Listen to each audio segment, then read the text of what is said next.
이사야서 53장 10절부터 12절까지의 말씀 저와 여러분이 번갈아 가면서 읽겠습니다.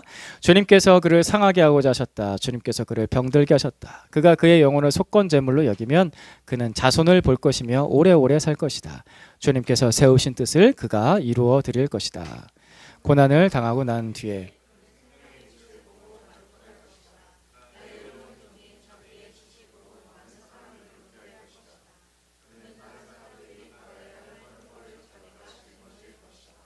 12절 같이 보겠습니다. 그러므로 나는 그가 존귀한 자들과 함께 자기 몫을 차지하게 하며 강한 자들과 함께 전리품을 나누게 하겠다. 그는 죽는 데까지 자기의 영혼을 서슴없이 내맡기고 남들이 죄인처럼 여기는 것도 마다하지 않았다. 그는 많은 사람의 죄를 대신 짊어졌고 죄 지은 사람들을 살리려고 중재에 나선 것이다. 아멘. 방금 읽은 말씀은 구약 성경에 나와 있는 이사야서에 있는 말씀입니다. 이사야 선지자는, 이사야 예언자는 예수님께서 오시기 600년 전, 약 BC 600년경에 예수님에 대해서 미리 예언했던 선지자입니다. 오늘은 그 예수님의 이야기 마지막 부분입니다. 우리는 살면서 알게 모르게 생명을 주고받으면서 살아갑니다. 부모님께서 우리를 낳으셨잖아요. 그래서 우리가 삶을 살아가고 또 우리가 또 다른 자녀들을 이렇게 낳아서 그들에게 삶을 살아갈 수 있는 기회를 줍니다. 생명을 주고 받고 나눕니다. 엄마가 아이를 낳을 때는요, 자기 생명을 겁니다. 생명 거실 준비되셨습니까? 엄마가 아이를 할 때 자기 생명을 걸 때 아이가 태어납니다. 아이는 그 엄마의 생명을 먹고서 이 땅에 태어나죠. 그리고 부모는 자신의 평생을 그 아이를 위해서 사용합니다. 그렇죠? 애기 아빠? 아멘? 억울해 죽겠습니까? 아니면 행복하십니까? 우리는 이렇게 생명을 받고 생명을 주면서 살아갑니다. 이게 우리 인생의 이야기죠. 이렇게 큰 그림에서도 우리는 생명을 주고받을 뿐만 아니라 우리는 작은 일상에서도 생명을 주고받고 살아갑니다. 단편적으로 우리가 직장에서 보내는 그 하루, 그 몇 시간은 나의 생명에 몇 시간을 주는 거잖아요. 그죠?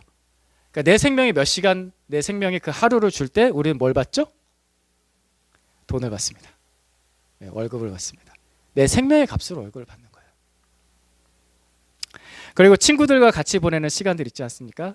좋아하는 친구들과 같이 보내는 시간, 그 시간을 그와 쓴다는 것도 나의 생명을 그 시간만큼 나누는 것이고 그도 그 시간만큼 나에게 그 생명을 주는 거예요. 그게 서로 좋으면요 막 행복하죠. 좋죠. 친구들 만나는 시간들이 위로가 되고, 특별히 부부관계, 가족관계에서 가장 많은 시간을 쓰잖아요. 물론 뭐 주중에 이제 낮 시간 동안에는 각자 직장, 학교 해야 될 일이 있으니까 주중 시간들은 많이 빠지긴 해도 그래도 우리는 평범하게 느끼기에는 우리 가족들과 거의 24시간을 같이 보낸다고는 그렇게 느껴요. 그렇죠? 그래서 그 가족들과 보내는 시간의 무게, 그 생명의 무게, 그 질이 어떠냐에 따라서 그 가족의 희로애락이 결정이 됩니다. 어느 정도의 질로, 어느 정도의 양으로 시간을 보내느냐에 따라서. 그렇죠? 그래서 우리는 이렇게 생명을 주고받으면서 살아갑니다. 그렇게 되어져 있어요. 지금도 우리는 그렇게 생명을 주고받고 있죠. 젊으시니까 그 무한대인 것 같으세요? 그게 점점 더 느껴질 거예요. 지금 나의 이 소중한 시간을, 나의 소중한 생명을 50대가 되고 60대가 되면 더 느껴져요. 이 하루를 어떻게 쓸 것인가, 누구를 위해서 쓸 것인가. 생명을 주고받으면서 사니까. 근데 이처럼 우리가 주고받는 생명에는 한계가 있습니다. 끝이 있어요. 끝이. 그래서 보통 직장에서는 우리가 60세까지 일을 하고 나면은 직장에서 뭐라고 해요? 그만하세요. 은퇴하죠. 요즘엔 그것보다 더 빠르기도 한데, 은퇴를 한다는 것은 당신의 힘이 더 이상 우리한테 필요가 없습니다 라는 그런 의미잖아요. 단어를 바꿔볼게요. 당신의 생명력이 더 이상 우리 회사에 보탬이 되지 않습니다. 그러니까 이제 그만 쉬세요. 수고하셨어요 라는 거잖아요. 한계가 있습니다. 열심히 일을 해도, 내가 최선을 다해서 내 평생을 한 회사에 바쳤다고 하더라도 한계가 있습니다. 그리고 앞서 말씀드렸던 가족들과 같이 보내는 시간도 그렇죠. 이게 한계가 있어요. 무슨 말이냐면은 행복만으로 채워지지가 않아요. 즐겁고 좋은 시간으로만 가족들과 같이 시간을 보내고 싶잖아요. 다들 그러시죠? 예, 그러시죠? 근데 그렇게 돼요? 안 되죠? 예, 그렇게 안 됩니다. 한계가 있습니다. 남편이 제 말을 안 들어요. 그냥 귀만 열려있지 내 마음을 몰라. 아내도 나에게 왜 개인적인 시간을 안 주는 거야? 날 좀 쉬게 해줘. 나중에 아이들 낳고 나면 아이들과도 아빠랑 좀 얘기 좀 하자 그러면 왜? 엄마랑 좀 얘기 좀 할까? 또 왜? 뭐? 자녀들하고 대화가 안 되는 시간들이 와요. 말로는 귀찮아요, 힘들어요, 바빠 라고 하지만 사실 그 속마음은 뭘까요? 그 속사정은 뭘까요? 나의 생명이 바닥을 보이는 거예요. 내 한계가 온 거예요. 내 생명력에 바닥이 보여서 더 이상 나눌 게 없는 거예요. 그런 사람을 가지고서 너의 시간을 내놔라, 너의 마음을 내놔라 라고 목을 조르니까 싸움이 일어나죠. 왜 이렇게 내 말 못 알아줘? 하면서 싸움이 일어납니다. 한계가 있습니다. 우리는 그렇게 삽니다. 좋을 때도 있고 슬플 때도 있고 뭔가 가득 채워져서 충분하게 나눌 때도 있지만 한계를 느끼면서 살다가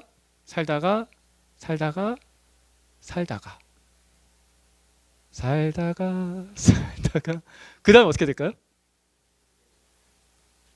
죽습니다. 결국엔 죽습니다. 내 생명이 바닥이 납니다. 더 이상 그 무엇으로도 채워지지 않는 그 순간이 옵니다. 밥을 먹어도 내 삶이 채워지지 않아요. 내 생명력이 채워지지가 않아요. 그 누가 어떤 시간을 보내도 더 이상 내 몸의 기력이 채워지지 않는 그 순간, 더 이상 채워지지 않는 그 순간 우린 저 밑바닥으로 가죠. 그래서 모든 사람은 땅에 묻혀서 생을 마감합니다. 이러한 인간의 운명을 거스른 사람은 단 한 명도 없습니다. 여기 있는 모든 사람이 그렇게 될 것입니다. 저는 가끔 그런 생각을 해요. 가끔 가다가 아직은 너무 젊어서 그럴 때가 아직 오지 않았는데 언젠가 우리 교인들 장례식을 내가 하게 될 때가 올 텐데 그때 내가 잘할 수 있을까? 라는 생각이 종종 듭니다. 죽음은 너무나 슬픈 거죠. 혹시 여러분 중에는 목사님 제 장례식보다 목사님의 장례식이 먼저실 것 같은데 웃어? 아들 웃었어? 뭐 그렇겠죠. 그럴 수도 있겠죠. 이 죽음이라는 운명을 거스를 수 있는 사람이 아무도 없었습니다. 아무도 없었습니다. 예수 그리스도께서 부활하실 때까지는 그 운명을 거스르는 사람은 아무도 없었습니다. 오직 예수 그리스도만 그 운명을 거스르셨습니다. 새로운 길, 살 길을 보여주셨죠. 지난 주일에 우리 예수님에 대해서 같이 말씀을 나누면서 예수님의 침묵, 예수님께서 받아주심에 대해서 말씀을 나누면서 우리 안토니 블룸 대주교의 이야기를 나눴었습니다. 천천히 같이 한번 읽어볼까요? 시작. 겸손은 땅과 같다. 땅은 조용히 모든 것을 용납하는 곳이다. 그리고 기적적인 방법으로 온갖 쓰레기로부터 새로운 풍요를 만들어낸다. 썩은 것을 변화시켜 생명력과 새로운 창조의 가능성을 만들어낸다. 햇빛을 받고 비를 맞으며 우리가 뿌린 씨를 받아들여 30배, 60배, 100배의 결실을 맺을 수 있는 곳이다. 이분이 예수님의 겸손을 묵상하면서 이렇게 글을 남겼습니다. 참 좋은 글이죠. 겸손은 땅과 같다. 모든 것을 받아들여서 생명으로 바꾸는 땅과 같다. 예수님이 우리에게 필요한 이유가 딱 이와 같습니다. 예수님께서 땅처럼 우리를 받아주세요. 그 이기심, 귀찮아, 힘들어, 더 이상 못하겠어, 나 중심적으로 나올 수밖에 없는 그 말과 행동까지도 예수님께서 받아주십니다. 왜냐하면 예수님은 내가 그럴 수밖에 없는 존재라는 걸 아시니까요. 나의 생명이 늘 바닥을 향해서 가는 존재라는 것을 예수님께서 너무나 잘 아시기 때문에 예수님께서 우리를 받아주십니다. 지치고 힘든 사람 받아주는 거 쉽습니까? 그런 사람 옆에 있어 보셨죠? 지치고 힘들어하는 사람, 됐어, 밥 안 먹어, 그냥 두라고. 그런 사람 옆에 있으면요, 좋은 말 듣기도 힘들고 좋은 말 나가기도 힘들죠. 참 이러면서 이렇게. 그런 나를, 그런 바닥을 치는 나를 예수님께서는 받아주십니다. 그러려고 오셨습니다.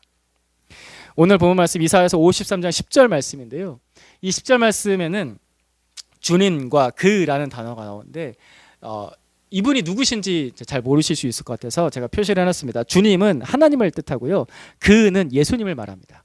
이게 600년 전, 예수님 오시기 600년 전에 예언된 말씀이라고 했잖아요. 그래서 주님은 하나님이시고 그는 예수님이십니다. 그래서 같이 읽어볼 텐데 가로는 읽지 마세요. 그럼 더 헷갈리니까. 가로친 부분이 그 부분 이분이시구나 라는 것을 좀 생각하시면서 읽으시면 되겠습니다. 천천히 읽어보겠습니다. 시작. 주님께서 그를 상하게 하고자 하셨다. 주님께서 그를 병들게 하셨다. 그가 그의 영혼을 속건 제물로 여기면 그는 자손을 볼 것이며 오래오래 살 것이다. 주님께서 세우신 뜻을 그가 이루어 드릴 것이다. 아멘. 하나님께서 예수님을 상하게 하셨습니다. 누구를 위해서 그러셨을까요? 하나님께서 예수님을 병들게 하셨습니다. 누구 때문에 그러셨을까요? 이건 예수님을 위해서 한 게 아니잖아요. 예수님을 위해서 상하게 하신 게 아니고 예수님 때문에 병들게 하신 게 아니잖아요. 누구 때문일까요? 생명이 바닥나서 죽음으로 달려가고 있는 우리를 위해서죠. 바닥을 치고 있는 우리 때문인 거죠. 그래서 예수님께서 우리의 상황과 우리의 병듦, 다른 말로 바꿔볼게요, 죽음, 그 죽음의 영향력과 그림자를 예수님께서 대신 지고 가신 겁니다. 예수님께서는 그렇게 그 자신을 속건 제물로 바치셨습니다. 이 속건 제물이라는 것은 뭐냐면은 죗값을 대신 치르는 제물이라는 뜻입니다. 나의 죗값을 대신 갚아주는 제물, 이런 거예요. 죗값을 대신 치르는 제물. 요즘 시대에 세월이 흐를수록 사람들이 죄 짓는 것에 대해서 너무나 가볍게 여깁니다. 쉽게 죄 짓고 쉽게 그냥 그것을 아무렇지도 않듯이. 특별히 우리 매스컴에서 그걸 너무나 자주 보죠. 뉴스에서 정치인들, 경제인들 죄 짓고도 너무나 뻔뻔하죠. 죄 지으면 어떻게 해요? 일단 숨겨요. 완전 거짓말. 숨겨요. 숨기다 들통나면 어떻게 해요? 그러면 내가 돈으로 갚을게. 그래요. 우리가 좀 더 잘해볼게. 봐줘. 그래요. 그것도 안 되면요, 어쩔 수 없지. 야, 시간을 때워. 철컹철컹. 자, 그 모든 과정 속에서 실제적으로 죄가 사라집니까? 죄를 숨긴다고 죄가 사라집니까? 죄를 돈으로 갚을 수가 있습니까? 내가 교도소에 끌려가서 징역을 산다고 해서 그 시간이 흘렀다고 해서 죄의 기억이 잊혀집니까? 그렇지 않죠. 죄는 결코 그렇게 사라지지가 않습니다. 하지만 인간은 인간적인 방법이 최선이 그거예요. 숨기거나 돈으로 갚거나 시간으로 때우거나. 하지만 그게 전혀 사라지지 않기 때문에 세상이 병들어갑니다. 심각하게 병들어갑니다. 그래서 세상이 끝을 향해 갈 수밖에 없는 거예요. 계속해서 병들어서 끝을 향해 갑니다. 여러분, 세상살이가 쉽지가 않으시죠? 직장살이가 쉽지가 않으시죠? 가정 돌보는 것 쉽지 않으시죠? 자녀 기르는 것도 쉽지 않으시죠? 세상살이가 쉽지 않은 이유, 돈이 없어서일까요? 시간이 없어서일까요? 능력이 부족해서일까요? 우리는 보통 그렇게 생각합니다. 내가 돈이 더 있으면, 내가 시간이 더 있었으면, 내가 능력이 더 있었으면 내 삶이 좀 더 좋아질 거야 라고 생각하는, 그건 표면적인 거예요. 우리 세상살이가 정말 힘든 이유는 죄 때문에 병들었기 때문에 그렇습니다. 그 죄가 해결되지 않기 때문에 그래요. 세상 전체 시스템 자체가 죄 때문에 병들어서 죽음으로 향해서 계속해서 달려가니까 내 삶이 힘든 거예요. 죄의 영향을 계속 받는 거예요. 온 세상에 돈 많아요. 온 세상에 석유 충분해요. 온 세상에 에너지 먹을 거 많아요. 근데 그게 나한테 안 오잖아요. 왜요? 인간의 이기적인 죄성 때문에. 강한 자는 더 강해지고 부한 자는 더 부해지고 약한 자에게 잘 나누지 않고 늘 항상 조건을 달고 그 조건을 달 때도 항상 내 이득을 따라서 하죠. 세상 모든 대통령들과 총리들과 대표들은 다 그 일을 하잖아요. 그게 맞다고 하잖아요. 그걸 공평하게 분배할 생각 전혀 하지 않잖아요. 트럼프 화이팅? 마가를 외치면서. 그게 이 세상 시스템입니다. 그러니까 그 영향력이 계속해서 나한테 와요. 삶이 힘들어요. 그러면서 세상은 또 그렇게 나를 속여요. 네가 돈이 없어서 그래. 네가 시간이 부족하고 네가 능력이 없어서 그래. 아니에요. 세상이 죄 때문에 병들어서 내 삶이 힘든 거예요. 그 죄가 나를 병들게 합니다. 온 세상, 그리고 여기는 각자 한 사람 한 사람, 나라는 개인을 병들게 합니다. 힘들게 합니다. 지치게 합니다. 내 몸이 죄 때문에 병이 들고요. 요즘 시대 아픈 사람들 참 많죠? 병이 점점 심각해지죠? 우리가 다 망가뜨려서 그래요, 세상을. 그게 결국 다 나한테 다시 돌아와요. 아무리 운동을 하고 아무리 좋은 걸 먹어도 내 몸이 병들어요. 내 영혼이 죄 때문에 병들어요. 그래서 내가 죽습니다. 죄는 죄를 지으면 죄값을 치러야 됩니다. 그 합당한 죄값을 치러야 됩니다. 이건 동서고금을 막론하고 똑같은 진리입니다. 동양이나 서양이나 옛날이나 지금이나 죄를 지으면 항상 죄값을 치러야 됩니다. 근데 그 죄값을 완벽하게 치를 수 있느냐는 거예요. 그래서 그 죄가 내가 완벽하게 없어질 수가 있느냐는 거예요. 그게 안 되죠. 예수님께서는 그런 위험에, 그런 큰 공경에 빠진 나를 구원하시려고 오셨습니다. 내가 죄값을 치를 수 없기 때문에 나 대신에 죄값을 치러주시려고 십자가에서 죽으셨습니다. 우리가 받는 구원이라는 것은, 기독교가 말하는 구원이라는 것은 그냥 지금보다 좀 더 좋은 삶을 사는 거야. 교회 와서 좋은 말씀 들으면서 위로받으면서 하나님께 기도하면서 좀 더 잘 되는 좋은 삶을 사는 거야. 그게 구원이 아닙니다. 그거를 구원이라고 하지 않습니다. 교회에서는. 내가 받는 구원은, 기독교에서 말하는 구원은 큰 공경, 죄값을 치를 수 없고 죽을 수밖에 없는 그 공경에서 내가 건짐을 받는 것. 나 스스로가 건져지는 것이 아니라, 내가 부처가 돼서 스스로 깨달아서 나 스스로 건져내는 것이 아니라 제3자에 의해서 나를 건질 수 있는 그 분에 의해서 내가 건짐을 받는 거예요. 그게 구원입니다. 그래서 예수님께서 나의 죄값을 대신 치르는 속건제물이 되셨습니다. 그분이 나를 위해서 죽으셨습니다. 하나님께서 예수님을 상하게 하셨습니다. 이것이 나를 위한 것이라고 믿으면 구원을 받는 거죠. 그 결과 어떻게 되는가? 뒷부분에 제가 밑줄 그은 부분 같이 볼까요? 그는, 같이 보는 시작. 그는 자손을 볼 것이며 오래오래 살 것이다. 그는 자손을 볼 것이며 오래오래 살 것이다. 예수님은 자손을 본대요. 뭔 자손? 예수님을 믿고 구원받은 하나님의 자녀들을 보게 될 겁니다. 그렇게 보고 계시죠, 예수님께서는. 그리고 또 어떻게 됩니까? 오래오래 살 거래요. 이거는 히브리어의, 구약 성경의 히브리어의 독특한 표현인데요. 제가 예전에도 히브리어에 대해서 얘기할 때 뭔가 강조하고 많다라는 걸 표현하면은 반복해서 표현한다고 했잖아요. 예, 그 표현이거든요. 이거를 우리나라식으로 지금 현재 우리가 이해할 수 있는 방법을 바꾸면요, 영원히 살 것이다 라는 뜻이에요. 영원을 말합니다. 오래오래 영원을 의미하는 단어입니다. 예수님께서는 예수 그리스도를 믿고 구원받은 그 자녀들을 많이 볼 것이고 오래오래 살 것이다.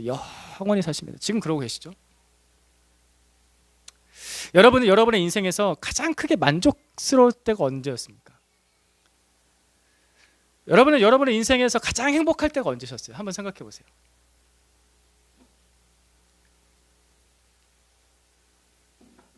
나는 지금도 이때를 생각하면 너무 좋고 너무 행복해. 야, 진짜 훌륭한 남편이에요. 결혼할 때 다 동의하십니까, 남편들? 왜 대답이 없어요? 고개만 끄덕이지. 네. 그때 뭐 이렇게 결혼 서약하실 때, 예, 제가 그렇게 하겠습니다. 그랬잖아요.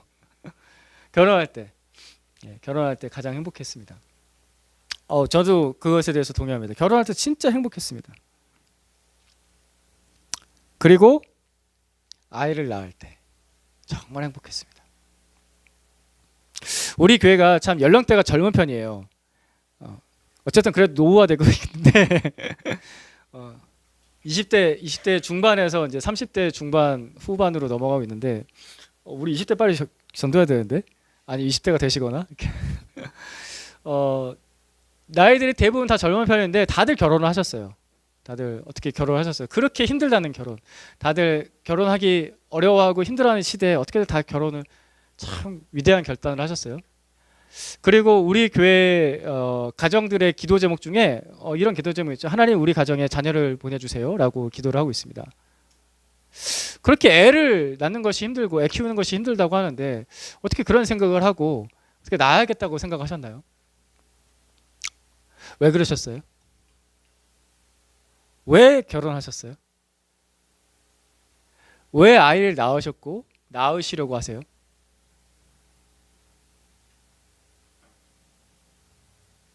결혼에 대한 뚜렷한 목표가 있으셨습니까? 그래서 결혼하셨습니까? 자녀를 양육하는 것에 대한 뚜렷한 교육 철학이 있고 목적이 있고 분명한 행복관이 있으셔서 자녀를 낳으시려고 하세요? 뭐 어느 정도 있으실 수 있어요. 뭐 그것도 준비가 필요하죠. 하지만 젊을 때는 지금 우리의 시기에는 내가 왜 결혼하지? 내가 왜 아이를 낳지? 이것에 대한 분명한 답을 알아서 결혼하거나 아이를 낳는 건 아닌 것 같아요. 충분히 알지 못해요. 어느 정도 알긴 알죠. 충분히 알지 못해요. 저는 저희 아내랑 결혼할 때 정말 행복할 거라고 확신했습니다. 근데 이렇게 행복할 줄은 몰랐어요. 충분히 알지 못했다고요. 아이를 낳으면 힘들겠지라고 생각했습니다. 그런데 이렇게 힘들 줄 몰랐어요. 또 하나는 행복할 거야 라고 했는데 이렇게 또 행복할 줄 몰랐어요. 이렇게 만족스러울 줄 몰랐어요. 젊을 때는 그걸 충분히 알지 못한다고요. 살면서 알게 되죠. 살다가 알게 됩니다. 이게 정말 나를 행복하게 하는구나. 우리가 알지 못하지만 결혼하고 알지 못하지만 아이를 낳는데 이게 너무나 큰 도전이잖아요. 근데 그걸 본능처럼 하거든요. 저는 이걸 믿어요. 하나님께서 우리에게 주신 행복의 본능이라고 믿습니다. 행복의 본능이에요. 왜냐하면 사람은 생명을 사랑하거든요. 그리고 그 생명이 있을 때 행복합니다. 하나님께서 그러셨듯이 우리도 그런 본능을 가진 겁니다. 똑같이 그렇게 만드셨거든요. 하나님께서 우리를 하나님의 모습을 닮게 만드셨으니까. 그래서 하나님께서 우리에게 생명을 주셔서 우리를 만드셨습니다. 하나님을 닮게 만드셨어요. 왜 그러셨을까요? 행복하니까. 그게 행복하니까. 생명을 창조하는 일은 너무나 행복한 일이니까. 우리가 죄를 짓고 하나님을 떠났어요. 그래서 죽음으로 달려가는 그 길을 위해 서 있어요. 그런데 하나밖에 없는 아들 예수님을 보내셔서 우리를 구원하려고 하셨어요. 왜 그러셨을까요? 생명을 살리는 일이 행복하니까. 그게 너무나 행복하니까. 하나님께서는 처음부터 우리를 자녀로서 창조하셨어요. 하나님께서 아버지가 되셔서 우리를 낳으셨다고요. 그런데 자녀가 된 우리가 하나님 아버지 집을 떠나서 죽음으로 가는 길을 달려가고 있어요. 그걸 그냥 두고 보는 부모가 어디 있습니까? 찾으러 가죠. 하나님께서 친아들 예수님을 보내셔서 우리를 찾으신 거예요. 잃어버린 자녀들을 찾으시는 거예요. 그렇게 자신의 생명을 죗값으로 치르시고 우리를 다시 살게 하셨습니다. 다시 살라고. 왜 그러셨냐면은 생명을 주는 일이 행복하니까. 그것이 고통스럽지만 진짜 본질적인 행복이니까. 11절 말씀 보겠습니다. 오늘 보면 11절 말씀 같이 봅니다. 시작. 고난을 당하고 난 뒤에 그는 생명의 빛을 보고 만족할 것이다. 나의 의로운 종이 자기의 지식으로 많은 사람을 의롭게 할 것이다. 그는 다른 사람들이 받아야 할 형벌을 자기가 짊어질 것이다. 만족할 것이다. 예수님은 그 생명의 빛을 보고 만족하셨습니다. 그걸 아셨어요. 그러니까 우리가 예수님 때문에 구원을 받았는데 사실 예수님은 우리 때문에 생명을 잃으셨잖아요. 하지만 거기에 진짜 만족이 있고 진짜 행복이 있다는 걸 예수님은 아셨어요. 그래서 예수님은 지금도 오늘도 우리를 살리실 때 가장 행복하게 여기세요. 만족하게 여기세요. 우리가 구원받을 때, 우리가 그분의 생명을 충분하게 받을 때 예수님 기뻐하세요. 마치 엄마가 자기 자식 밥 떠먹여줄 때 그 밥 먹는 거 볼 때마다 행복한 것처럼, 너무나 기쁜 것처럼 예수님은 그 행복을 가지고 계십니다. 그래서 우리가 지금도 계속 사랑하는 사람을 만나고 자녀를 낳고 키우고 생명을 이어가는 일을 하는 것은 이 본능 때문이에요. 하나님께서 가지신 본능. 그 본능이 우리 안에, 우리 영혼의 DNA처럼 박혀있기 때문에. 근데 이 본능이 우리 안에서는 부족하다는 거예요. 앞에서 말씀드렸듯이 한계가 있어요. 죄 때문에 한계가 있어요. 그래서 그 한계를 온전하게 채울 수 있는 분이 누구시다? 예수님이시다. 왜냐하면 그분은 다시 사셨으니까. 우린 죽음으로 끝났는데 예수님은 다시 사시는 생명을 우리에게 보여주셨거든요. 그 다시 사신 생명 우리를 만족하게 하십니다. 요한복음 말씀 11장 말씀 같이 한번 더 봅니다. 같이 봅니다. 시작. 예수께서 마르다에게 말씀하셨다. 나는 부활이요 생명이니 나를 믿는 사람은 죽어도 살고 살아서 나를 믿는 사람은 영원히 죽지 아니할 것이다. 내가 이것을 믿느냐. 아멘. 예수님이 부활이고 생명이라고 하셨습니다. 이것을 믿니? 라고 물어보십니다. 믿으십니까? 지금까지 들어왔던 모든 이야기는 다 아는 이야기잖아요. 예수님, 십자가, 부활, 구원 다 들어보고 다 아는 얘기입니다. 똑같은 얘기를 또 반복한 거예요. 그죠? 좀 다르게 바꿔서. 근데 중요한 건 뭐냐면요. 이걸 아느냐가 아니라 믿느냐예요. 믿으세요? 여러분 믿으세요 이거를? 믿는다는 건 뭘까요?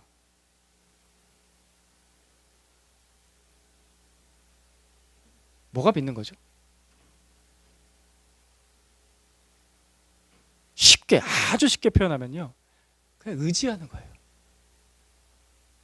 예수님 부르면서 의지하는 거예요. 기대는 거예요. 그러니까 나에게는 한계가 있고 나에게는 부족하니까, 나에게는 생명력이 늘 바닥을 치니까 예수님 도와주세요 하고 기대는 거예요. 나를 위해서 죽으신 예수님께 기대는 거예요. 다시 부활하신 예수님께 의지하는 거예요. 예수님 저를 도와주세요. 따라해볼까요? 예수님 저를 도와주세요. 그렇게 믿고 의지하는 사람이 생명을 얻습니다. 이 생명은 죽어도 천국 가는 생명입니다. 그래서 그에게는 죽음이 더 이상 의미가 없어요. 그래서 예수 믿는 사람들은 죽는다는 표현을 보통 이렇게 바꿔서 말합니다. 잠깐 잔다. 잠깐 잔다. 근데 이것은 천국 가는 생명만이 아니라 이 땅에서 내가 정말 죽을 것 같이 힘들 때, 인생에서 실패를 경험할 때, 절망을 경험할 때, 회사에서 잘리고 내 건강이 아프고 사람에게 버림받고 내가 그래서 너무나 힘들어서 지쳐있을 때, 그때 나를 일으켜 세워주는 생명, 그게 죽어도 다시 사는 생명입니다. 나중에 죽어서 천국 갈 거야. 맞아요. 아멘. 그게 없다는 게 아니에요. 맞는데, 그것도 맞는데 오늘 지금 내가 누릴 생명이 있습니다. 오늘 지금 나한테 필요한 생명이 있잖아요. 다시 시작하게 하는 생명이 필요하잖아요. 그것을 예수님께서 주십니다. 그러려고 부활하셨습니다.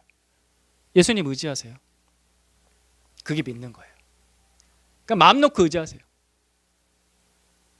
우리가 예수님을 마음 놓고 의지할 수 있는 근거가 있는데요. 그 말씀이 오늘 말씀의 마지막 구절에 나옵니다. 같이 봅니다. 시작.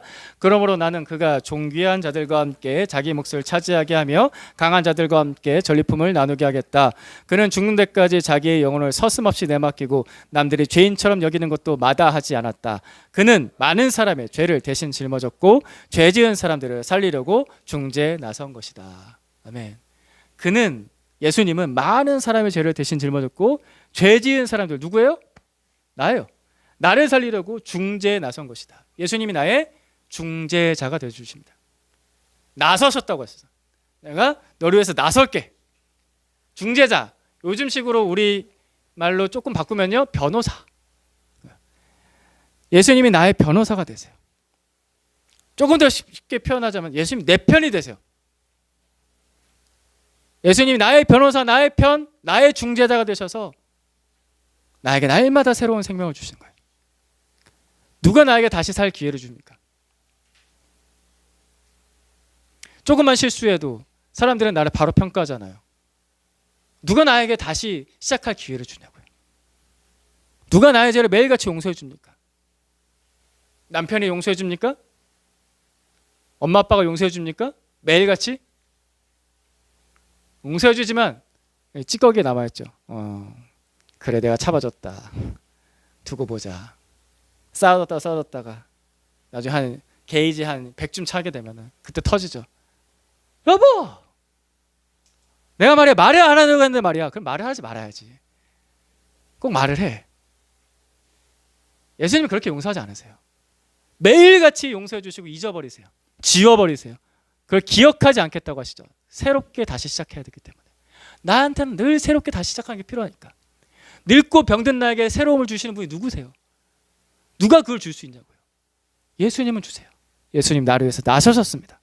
나의 변호자, 내 편, 나의 중재자가 되시겠다고 나서셨습니다. 그러니까 의지하세요. 우리가 예수님으로부터 받는 생명은 나중에 죽어서 천국 가는 생명도 맞고 맞는데 그것뿐만이 아니라 우리에게 주시는 그 생명은, 그 영원한 생명은 날마다 날마다 나에게 다가오는 새로운 삶입니다. 따라해 봅시다. 날마다 나에게 다가오는 새로운 삶. 이게 영생이고 구원입니다. 이거 제가 양육할 때도 말씀드리고 설교할 때도 되게 많이 말씀드렸죠. 영생, 영원히 산다. 이게 아니라 그건 맞는데 더 본질적인 의미는 날마다 날마다 나에게 다가오는 새로운 삶. 이게 영생이에요. 오늘 지금 나에게 다가오는 새로운 삶이 있다고. 예수님께서 주시는 새로운 삶. 그러니까 의지하세요. 예수님께 달라고. 뭐 때문에 지치셨어요? 뭐 때문에 그렇게 힘드세요? 설교가 길어서? 힘드세요? 네. 이제 좀 끝날 때가 됐는데? 네. 내일 또 월요일이에요. 뭐 때문에 힘들까요? 뭐 때문에 지칠까요? 내 삶의 바닥을 볼 때 뭘로 채우세요? 예수님 하고 부르세요. 힘들 때 예수님 하고 부르세요. 그냥 예수님 부르세요. 예수님 도와주세요 하고 부르세요. 그러면 돼요. 그분이 나에게 채워주십니다. 우리가 착각해서 잊지 말아야 될 거 뭐냐면은 내가 자꾸 내 스스로 채울 수 있다고 생각해요. 이렇게 집중. 난 잘할 수 있어. 최선을 다하자. 나는 성공할 수 있어. 자기 마인드 컨트롤하면서 나는 끝까지 갈 거야. 화이팅 하시는데 그건 안 될걸요. 그것만으로 되지 않을걸요. 그게 되는 사람은 제가 현실을 말씀드려요. 그게 되는 사람은 상위 5%에 있는 사람이에요. 여러분 그렇게 의지력이 강하세요? 열심히 하시는데 하지 말라는 게 아니에요. 그것만은 안 돼요. 착각해요. 나 스스로 나를 자꾸 채울 수 있다고 착각해요. 착각이에요. 예수님만이 나를 채워주십니다. 그거 해주시려고 예수님께서 우리에게 오셨습니다. 기도하겠습니다. 예수님, 오늘도 예수님 의지합니다. 예수님 의지합니다. 예수님 의지합니다. 바닥을 치는 나의 생명, 나의 삶 가운데 죽어도 다시 사는 생명, 다시 시작하게 하는 생명, 예수님의 부활의 생명으로 채워주십시오. 내일 또 한 주를 시작합니다. 치열한 가정, 일터, 관계들, 학교, 공부, 시험, 하나님 나를 지치게 하는데 하나님 우리를 홀로 두지 않으시고 변호사가 되어주시고 내 편이 되어주신 예수님 채워주십시오. 주님의 생명으로 채워주십시오. 예수님의 이름으로 기도드립니다.